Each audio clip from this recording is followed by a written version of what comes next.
How's it going, everybody? This is Attorney Anthony Miranda with the Firearms Policy Coalition.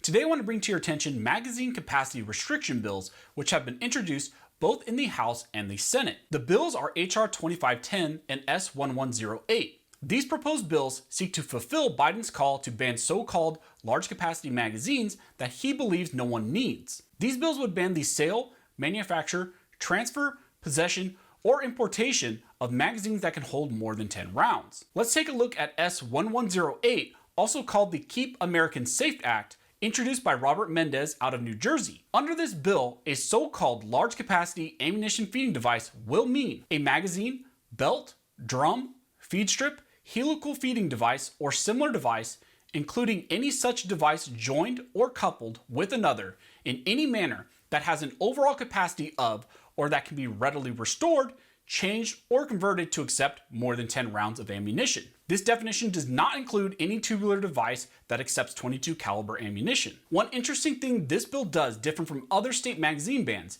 is that it even bans coupled magazines. So for example, this coupled magazine that has two 10-round magazines that are joined together will be outlawed even under this federal law. So even though each magazine only holds 10 rounds, putting them together is so dangerous that they also must be outlawed. That means that this federal magazine ban would be even worse than laws like the state of California has. The drafters of this bill also included additional smokescreens that try and win over hearts and minds.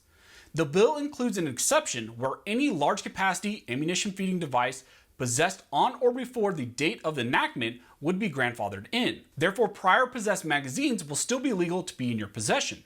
However, don't be fooled. As we know from experience by looking at states like California, that does not mean that the government will not go back later and try to ban the possession of grandfathered magazines as well. Now you may be asking yourself at this point, well, how will they know when I came into possession of a magazine?